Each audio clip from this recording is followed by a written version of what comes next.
Okay, wait, yo. What? Wait a minute. What was this?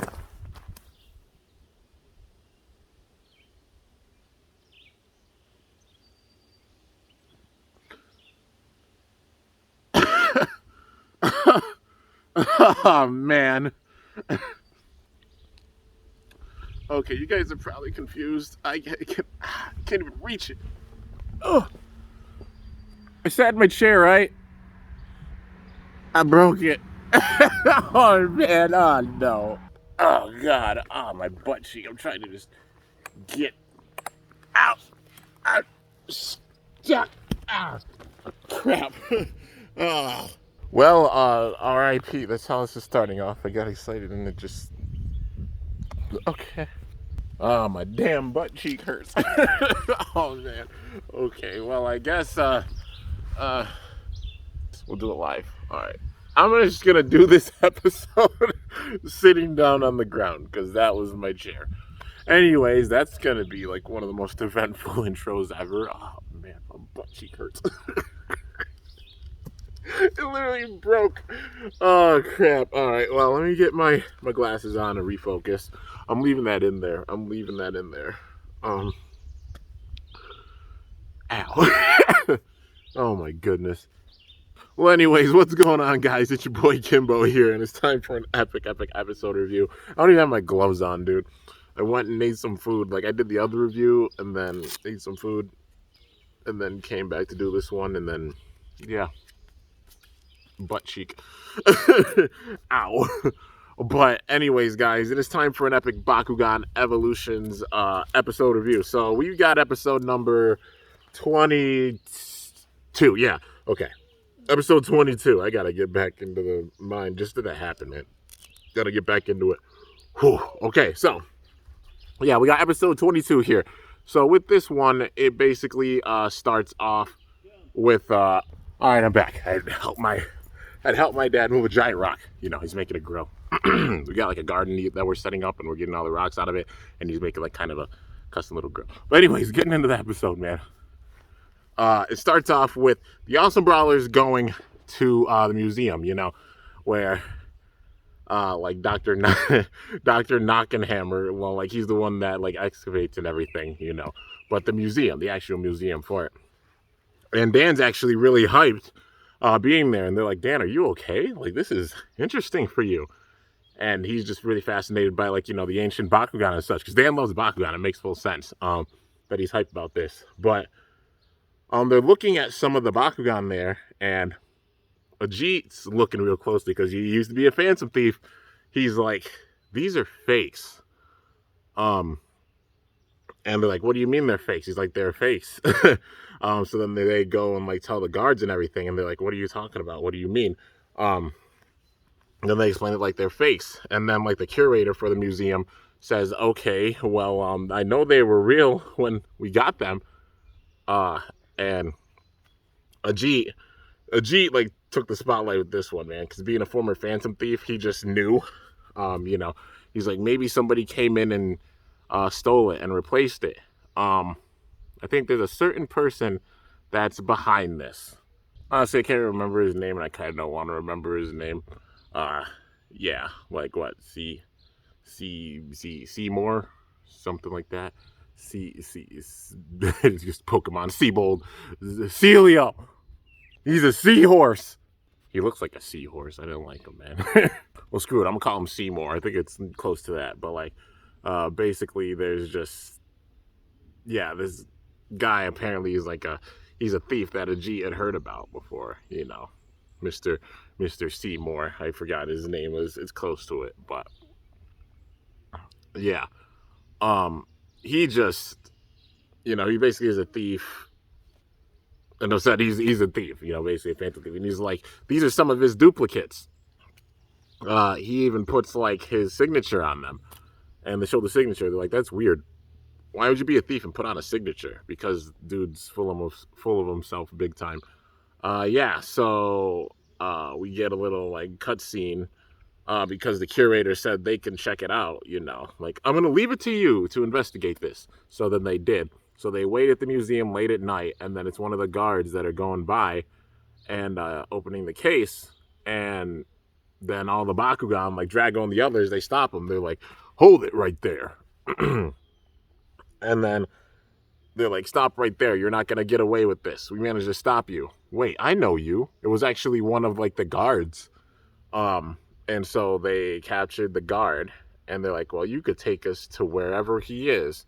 Take us to where Seymour is.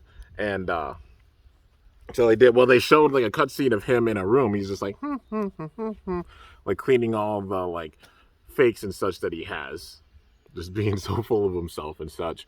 But the Austin Brawlers managed to find where he was at, and they're basically like, the show's over. We're gonna get back those Bakugan that you stole.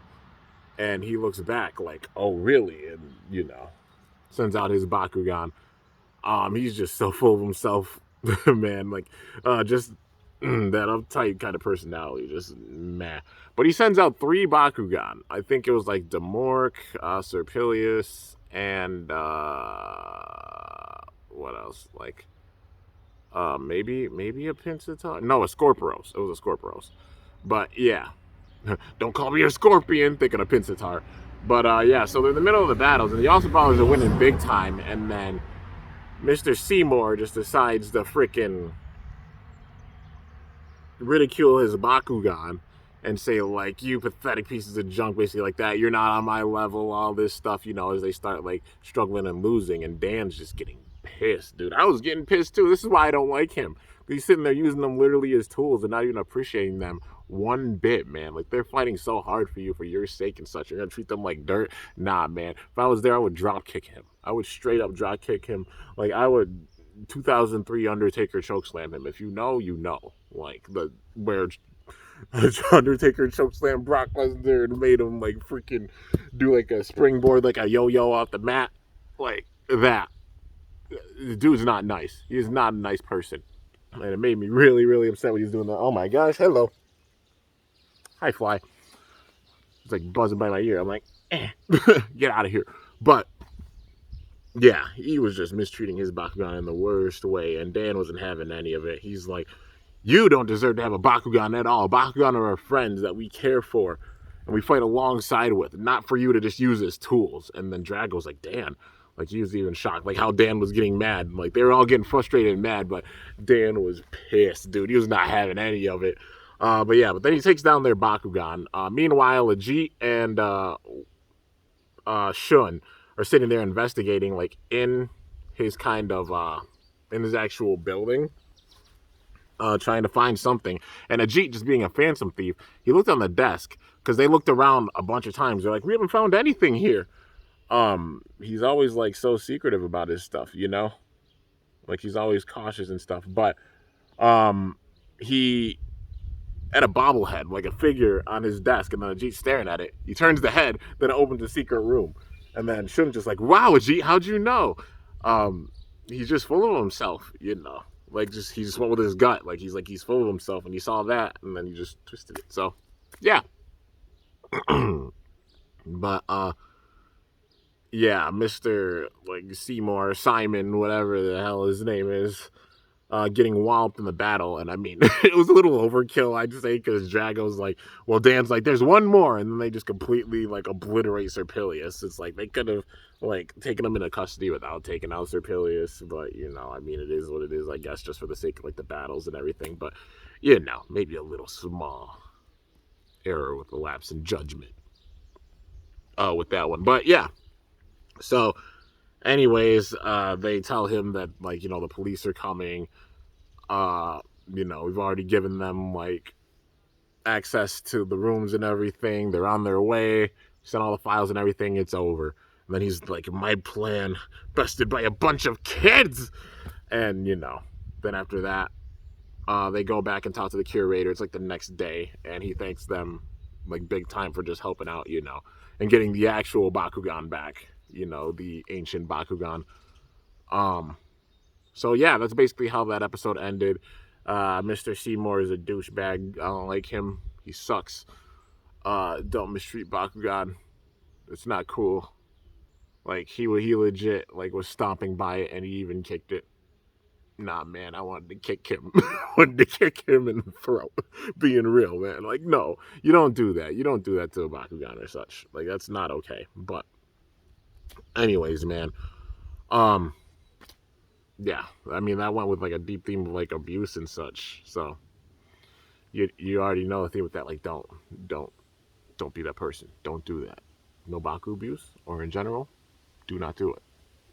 So, so people call it like a filler episode. I don't see any episodes being this filler. They still went back, like they showed how progress has gone with like the museum and the excavation and everything since like, they got the funding and such. So a little bit of development with that.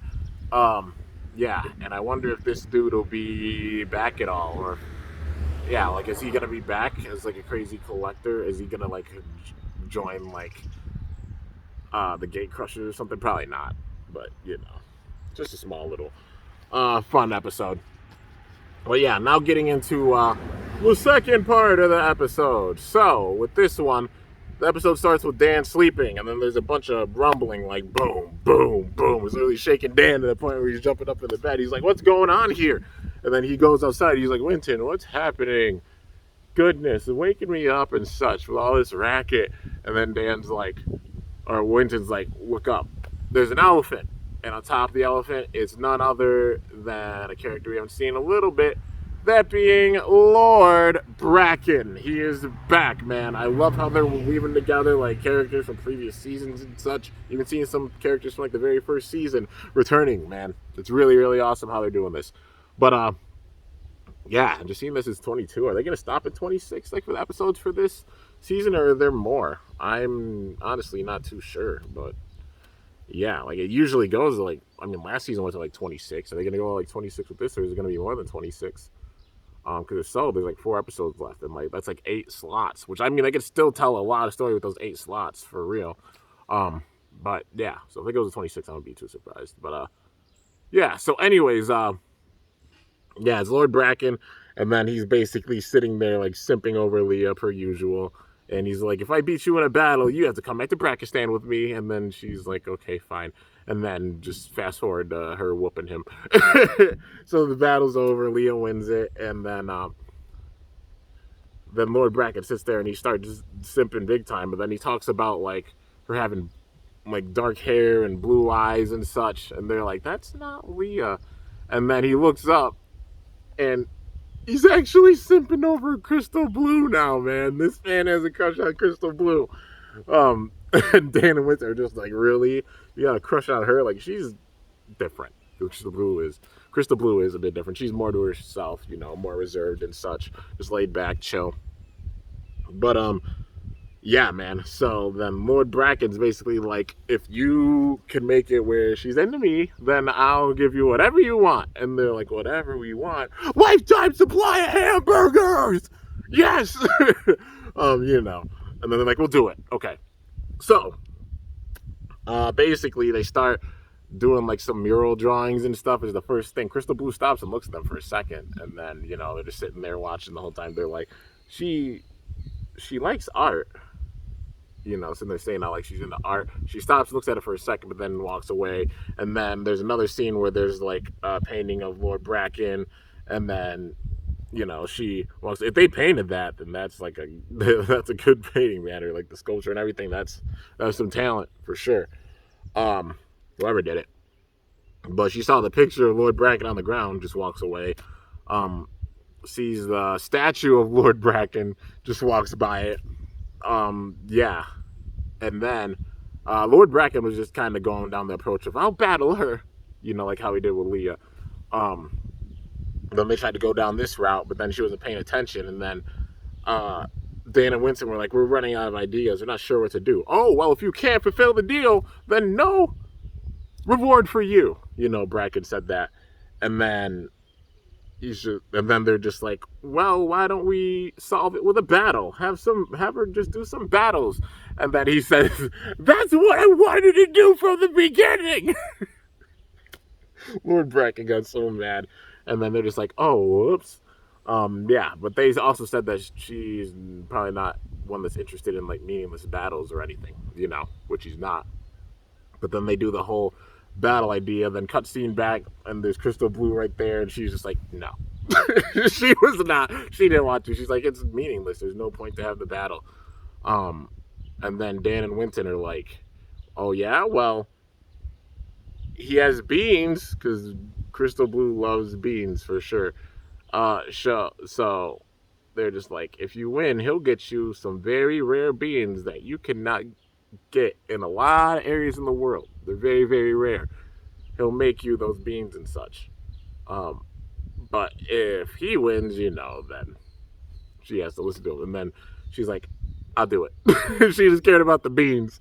So in the middle of the battle, I think he has like, what, a Maxitar now?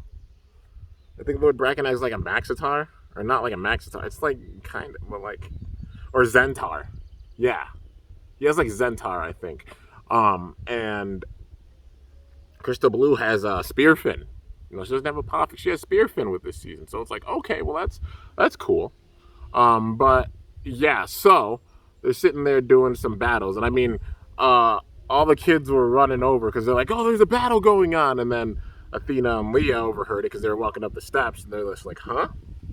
Also, I forgot to mention this with like a past episode, but it was the episode where they had to save Leah's mom from the TV tower.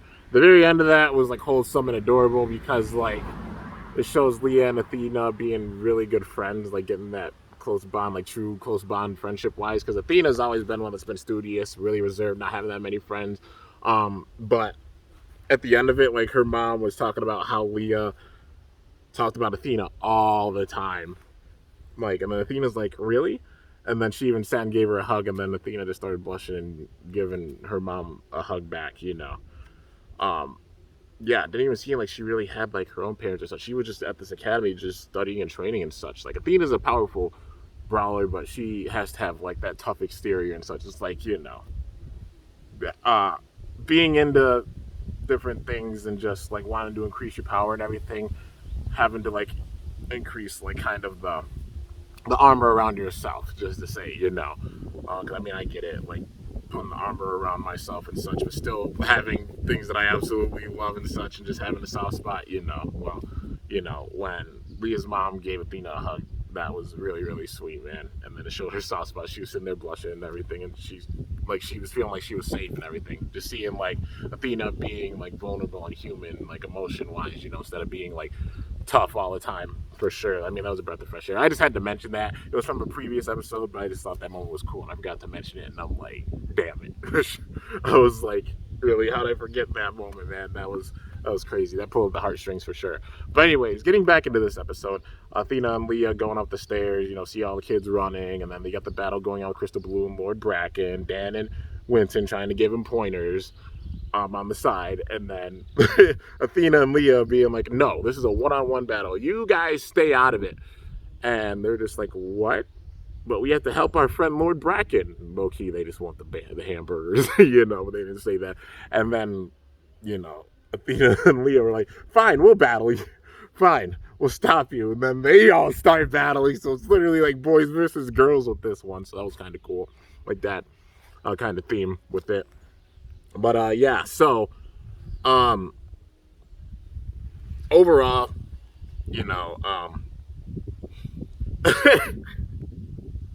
this battle was wild, dude. This battle was really wild. So with it, Athena and Leah were holding off like Winton and Dan, and in the middle of the battle, like Lord Bracken was looking over like Leah, still into her, and then like he sees Athena battling, and then he's like, Athena! Oh my goodness! This man's simping over a bunch of girls. I can't. He just couldn't decide. He didn't know what to do with himself, man. It was wild. And then they're all just looking like, what? But so then basically, I mean, it basically ended in no contest, but it's assumed, I'm guessing, that like Crystal Blue beat him, But yeah. So with it, yeah, because she got her beans. But we get a cutscene back to the dining hall. They're all sitting there eating lunch, and then Lord Bracken called and was like, let me know what Athena's favorite things are, and I'll give you another reward. I'll give you another, like, I'll give you a big time reward, if you do so. And he's like, well, I realized I'm into all three of them. And they're just like, what? Meanwhile, like, Leah and Athena are just sitting over there on the side listening.